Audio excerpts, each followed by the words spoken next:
Reading ನಿಮಗೆ ಅನ್ವಯಿಸಿದರೆ ಅಥವಾ ರೆಸೊನೇಟ್ ಆದರೆ ಮಾತ್ರ ತೊಗೊಳ್ಳಿ, ಇಲ್ಲಾಂದರೆ ಬಿಟ್ಬಿಡಿ. ಇದು ಒಂದು ಜನರಲ್ ರೀಡಿಂಗ್ ಮಾತ್ರ ಆಗಿರುತ್ತೆ. ಫಸ್ಟ್ ಕಾರ್ಡ್ 7 ಆಫ್ ಪೆಂಟಿಕಲ್ಸ್ ಬಂದಿದೆ. 7 ಆಫ್ ಪೆಂಟಿಕಲ್ಸ್ ನಾನು ತಾಳ್ಮೆ ಇರಲಿ ಅಂತ ಹೇಳೋ ತಿಂಗಳಲ್ಲಿ. ಸೊ ಪೇಷನ್ಸ್ ತುಂಬ ಇಂಪಾರ್ಟೆಂಟ್, ಹಾರ್ಡ್ ವರ್ಕ್ ಕೂಡ ಅಷ್ಟೇ ಇಂಪಾರ್ಟೆಂಟ್ ಅಂತ ಕಾರ್ಡ್ ಹೇಳುತ್ತೆ.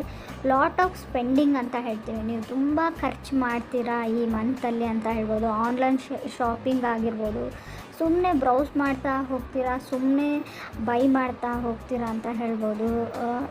ನಿಮ್ಮ ಹತ್ರ ದುಡ್ಡಿಲ್ಲ ಅಂದರೆ ನಿಮ್ಮ ಎಲ್ಡರ್ ಸಿಸ್ಟರ್ಸ್, ಬ್ರದರ್, ಸಿಬ್ಲಿಂಗ್ಸ್ ನಿಮಗೆ ಸಪೋರ್ಟ್ ಮಾಡ್ಬೋದು ಹಣಕಾಸಿನ ವಿಚಾರದಲ್ಲಿ ಅಂತ ಕೂಡ ಚಾರ್ಟ್ ಹೇಳ್ತಾ ಇದೆ. But card second card page of cups ಬಂದಿದೆ. ಯಾರು ನಿಮ್ಮನ್ನು ಇಷ್ಟಪಡ್ತಾರೆ ಅಂತ ಹೇಳ್ಬೋದು. ನೀವು ಇತ್ತೀಚೆಗೆ ನೋಟಿಸ್ ಮಾಡ್ತಾ ಇದ್ದೀರಾ ಅಂತ ಹೇಳ್ಬೋದು. ಯಾರೋ ನನ್ನನ್ನು ಗಮನಿಸ್ತಾ ಇದ್ದಾರೆ, ನನ್ನ ಕಡೆ ನೋಡ್ತಾ ಇರ್ತಾರೆ, ಸ್ಮೈಲ್ ಮಾಡ್ತಾ ಇರ್ತಾರೆ ಅಂತ ನಿಮಗೂ ಅನ್ನಿಸ್ಬೋದು ಅಂತ ಹೇಳುತ್ತೆ. ಈ ತಿಂಗಳು ಇದು ನನ್ನ ಟೈಮ್ ಅಂತ ತಿಂಗಳು ಮೈ ಟೈಮ್ ಅಂತ ಅನ್ನಿಸ್ಬೋದು ನಿಮಗೆ. ನಾನು ಮಾಡಬಲ್ಲೆ, ನಾನು ಮಾಡ್ಬೋದು, ನಾನು ಮಾಡ್ತೀನಿ, ಐ ವಿಲ್, ಐ ಕ್ಯಾನ್ ಅಂತ ಕೂಡ ನಿಮ್ಗೆ ಅನಿಸುತ್ತೆ ಈ ತಿಂಗಳು ಅಂತ ಹೇಳುತ್ತೆ.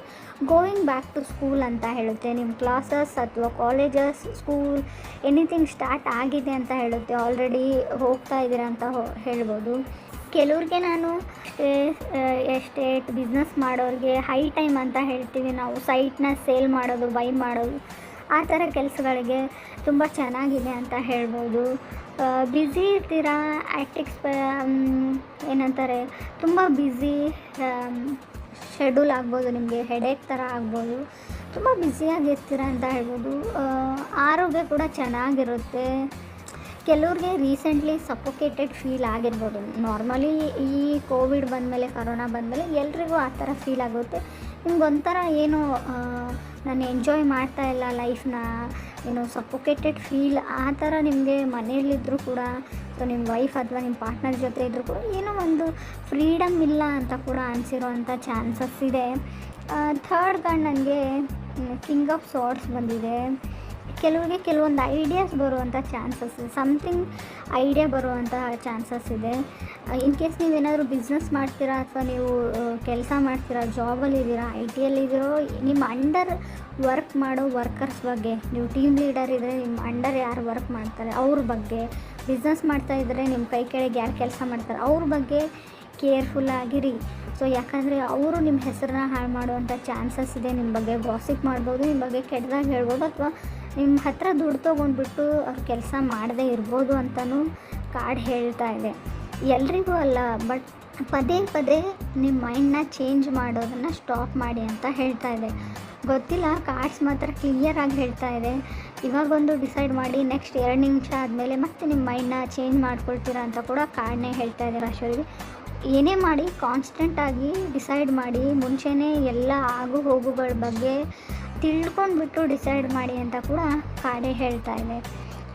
ಕೆಲವ್ರಿಗೆ ನಾನು ಬೇರೆಯವ್ರಿಗೆ ವ್ಯಾಲ್ಯೂ ಮಾಡೋದನ್ನು ಕಲೀರಿ ಅಂತ ಕೂಡ ಕಾರ್ಡ್ ಹೇಳ್ತಾ ಇದೆ. ನಿಮ್ಮ ಪೇರೆಂಟ್ಸ್ ಆಗಿರ್ಬೋದು, ನಿಮ್ಮ ಫ್ರೆಂಡ್ಸ್ ಆಗಿರ್ಬೋದು, ಸೊ ನೀವು ಅಷ್ಟೊಂದು ವ್ಯಾಲ್ಯೂ ಮಾಡ್ತಾಯಿಲ್ಲ ಅಂತ ಕೂಡ ಕಾರ್ಡ್ ಹೇಳ್ತಾ ಇದೆ. ಅಥವಾ ನಿಮಗೆ ಯಾರೂ ವ್ಯಾಲ್ಯೂ ಕೊಡ್ತಾಯಿಲ್ಲ, ಗೌರವ ಕೊಡ್ತಾಯಿಲ್ಲ ಅಂತ ನಿಮಗೆ ಅನಿಸೋಂಥ ಚಾನ್ಸಸ್ ಕೂಡ ಇದೆ.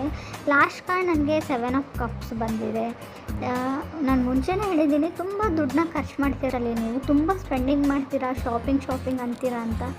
ಇಲ್ಲೂ ಕೂಡ 7 ಆಫ್ ಕಪ್ಸ್ ಶಾಪಿಂಗ್ ತೋರಿಸ್ತಾ ಇದೆ, ಚಾಯ್ಸಸ್ ಅಂತ ಹೇಳ್ತಾ ಇದೆ. ತುಂಬ ಇಲ್ಯೂಷನಲ್ಲಿ ಮತ್ತು ಕನ್ಫ್ಯೂಷನಲ್ಲಿ ನೀವು ಇರ್ತೀರಾ, ಬಟ್ ಎಲ್ಲನೂ ಎಂಜಾಯ್ ಮಾಡ್ತೀರಾ ಅಂತ ಹೇಳ್ತಾ ಇದೆ. ಈ ಮಂತ್ನ ನೀವು ತುಂಬ ಚೆನ್ನಾಗಿ ಎಂಜಾಯ್ ಮಾಡ್ತೀರಾ ಅಂತ ಕಾಣಿಸೇ ಹೇಳ್ತಾ ಇದೆ. ಬಟ್ ಕೇರ್ಫುಲ್ ಆಗಿರೋ ವಿಷಯ ಏನಂದರೆ, ಇನ್ ಕೇಸ್ ನಿಮ್ಮ ಮನೇಲಿ ಯಾರಾದರೂ ಕೆಲಸದವ್ರು ಇದ್ದರೆ ಸೊ ಅವ್ರ ಬಗ್ಗೆ ಕೇರ್ಫುಲ್ ಆಗಿರಿ ಅಂತ ಹೇಳ್ತಾ ಇದೆ. ಕಾರ್ಡ್ಸ್ ಬಗ್ಗೆ ನಿಮ್ಮ ಅಂಡರ್ ಯಾರು ವರ್ಕ್ ಮಾಡ್ತಾರೆ ಅವ್ರ ಬಗ್ಗೆ ಕೇರ್ಫುಲ್ ಆಗಿರಿ ಅಂತ ಸ್ಪಷ್ಟವಾಗಿ ಹೇಳ್ತಾ ಇದೆ.